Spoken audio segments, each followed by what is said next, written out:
In this organic mechanisms video, I'm going to take another look at electrophilic addition, but this time the reaction has two possible products. So the question is between this alkene here, so that's methyl cyclohexene with hydrogen bromide.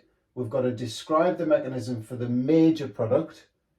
We've got to explain the type of bond fission occurring in the mechanism, and we've got to explain why more of one product forms over the other. So if you want to have a go at that, pause the video and then play on when you're ready for the answers. Okay, so we'll start going through the mechanism now. You'll notice I've drawn both products up, the major and the minor. So I'll explain the difference when I get to that part of the mechanism. Okay, so the hydrogen bromide molecule is polar because bromine is slightly more electronegative than hydrogen. So the dipole across the bond is that way around there. The pi electron pair from the carbon-carbon double bond will be attracted to the slightly positive hydrogen, and that repels the pair of electrons in the HBr bond completely onto that bromine. So we'll talk about the bond fission now. So that covalent bond is broken by heterolytic fission. So if we look at this dot and cross diagram here of the HBr molecule, when the pi electron pair comes in, it repels both of the electrons in the bond completely onto the bromine.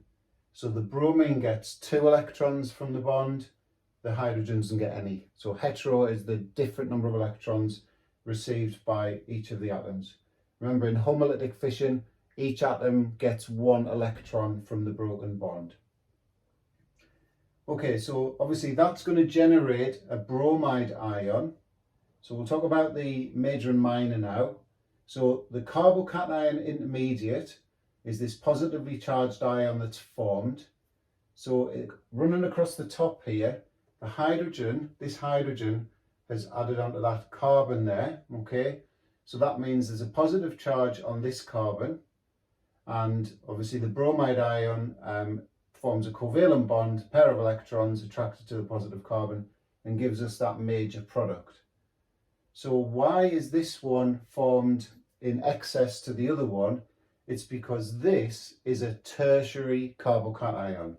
So this one here is a tertiary carbocation, okay, or tertiary carbocation intermediate.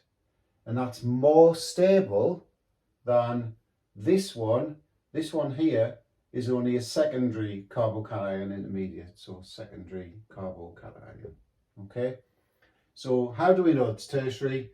The carbon with the positive charge has got 1, 2, 3 carbons directly bonded to it. This one has only got 1, 2. So that's tertiary, that's secondary. So the tertiary carbocation intermediate is the most stable, followed by secondary, and the least stable is a primary one where you've only got 1 other carbon bonded to the positive carbon. So you'd get more of this product and less of this product.